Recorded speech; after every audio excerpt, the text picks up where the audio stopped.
Hello guys, welcome back to Tips and Tricks, and we're back in another video. In today's video, I'm going to be showing you 5 things you need to look out for when you're playing games. If you want to get noticed every single time you're playing games, you need to follow these simple things that really make you a better player. So yeah, if you guys are ready, let's get straight to the video. Let's dive in. So the very first thing I kind of want to go over is not really, is kind of scanning on your shoulder 3 to 5 times. I know I've said this like so many times when I make videos. I'm always like, oh yeah, you must scan over your shoulder, you must look, get your head on the swivel and start looking around. And that's important. Like, you see yourself, when you watch games, you see players, like, we're talking like the top players, and you see the way that they look around. They look behind them and they make sure that they're not under pressure before they receive the ball. And that's the thing. And if you're not doing this in your games, your life is going to be hard. It's going to be hard when you're playing games. It's going to be very hard for you to kind of really perform. Because if you're always under pressure all the time, you're technically not performing. So a great way to practice this is obviously with this game, right? But since I got cones here, I can use the cones as defenders to really represent the defenders in the game. So a great scenario of this is if I'm over here and the ball is I don't scan. The problem with that is that if I don't scan, the defender is going to drop that ball down. He's going to come behind me and get the ball off, and it's going to be very easy for the defender because the defender knows that, all right, this guy isn't scanning, so I can get the ball easily off. So what you need to do more is to scan over your shoulder at least 3 to 5 times. I'm not saying that you scan over your shoulder when there's a defender behind you. I want you to scan before the defender even appears. Because 9 times out of 10, the defenders will be on you when they look to receive the ball. So it's very important to go on. See where the defender is. So let's just say there's a defender right here. There's a defender on my left side here. Let's just say there's a defender here on my left side. And I know he's on my left side, so I'm standing. I see, there's a defender right here. And once the ball is being played in here, I can stand again, and I can move this over here and get the defender out of my view. See the way my first touch took me into the direction where the defender was, rather than if you are not scanning, you don't even know where the defender is, and you might probably, let's say, you don't know where the defender is, you might probably turn over here, open up, and then the defender just wins the ball. So it's very important. Scan over the shoulder 3 to 5 times in the game. Alright, so the second thing I want to point out in today's video is going to be touches and passing. Often more than not, it's safe to say that our touches and our passing could often be sometimes bad. I know myself from experience. Sometimes when I pass the ball, like the pass is good, but when I'm receiving the ball, like the touch is all over the place. But I'm now able to do that properly because I've been working on it. And it's a very simple thing. You don't even need someone to help you. All you need is a wall and just a few cones with a football. So I'm just going to show you and walk you through this. So the first thing that I actually want to do is I want to focus on passing first. So basically, the thing you need to actually gain is better passing and better touches. So a very practice is use the ball. You get a football, you pass the ball, and you touch. So what I want you to do is I want you to keep the ball inside the square when you seek your touch.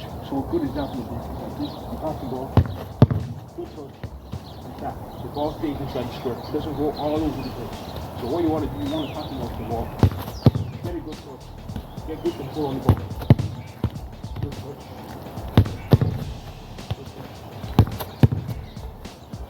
Now, I also want to highlight that not every ball that's going to be played into you is going to be a really good one. So sometimes you're going to have to kind of assess the situation.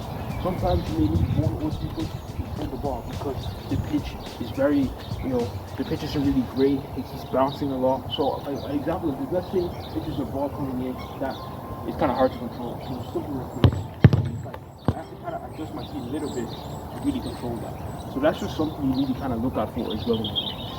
Now, once you finish passing the ball onto the wall, what I want you to focus on next is once you receive the ball, I want you to take your touch into the direction you want to go in. Let's just say I want to go in this direction here on my right side. I'm going to take my touch to my right side. So a good example of this, take the ball, pass it. Take your touch in this direction, start over here. You saw the way I open my body up so that it allowed me to get my first touch into this direction here. If I didn't open my body up, it would be very hard for me me get that touch in that direction. And I'm going to have to take more touches on the ball just to turn and get into that direction. And you can also do the same for the left side. So you pass the ball to the wall. First touch this side over here, like that. Your first touch going into that direction. And I think that if you just perfect this every single time when you go out to train yourself, I promise you, it's going to be seen. Like, this does not go unnoticed. If you work on your touches, your passing, I promise you, people are going to start looking for it. People are going to start saying, yeah, this guy knows how to do his passing, this guy knows how to receive the ball. So it's very important that you practice your touch and passing. Alright, so the third thing I want to point out in today's video is positioning. Your positioning is so important. If you want coaches to spot you out, if you want coaches to kind of really see, alright, this guy really is playing well, you need to get into good positions. Now, what do I mean by getting into good positions? Now, I know it's very different from different positions, you know, in a soccer perspective. But if you're talking of like let's say a right winger, let's just say a right winger, and let's say here we've got defenders overloading in the field right here. And you're a winger trying to receive the ball. Normally the winger will probably be like on this side right here, away from the midfield. So let's just say you're a winger and there's a whole lot of defenders, tons of defenders. Say like a defender here as well. No, ton of defenders. And you're a winger right here. How are you going to receive the ball if there's defenders right here? Like, if your teammate was trying to play the ball, let's use the wall as a teammate. So if the wall was to play us the ball, a defender will easily cut that out. Just because we're not in a good position. While if we get the ball from here, if we actually move into position, we know there's defenders here, so we decide to move over, I'll decide to leave, defend away from me. And that way, I'll have space to play the ball. It's very simple. If you go where there's defenders, where there's an overload of defenders, you're not going to get the ball. Even if you do, you're going to lose it. You need to get into position where you can get the ball.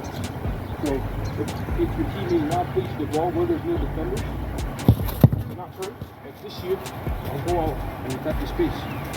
It's something that you need to kind of apply in your game. You need to assess the situation. Most of the things that are done in soccer is through the situation, through what happens. So depending on what situation it is, whether they're overloading the midfield, whether they're overloading one side of the field, or overloading the defense, you get into the position where your teammate can play the ball, you will play the ball. So it's something that you need to apply. Or if you see for an example here, let's say you're going in between the lines. Let's just say these two defenders, this is the defensive line right here, and you're going in between the lines. Like, you take the ball, you see the stage right here, you get into position, like that.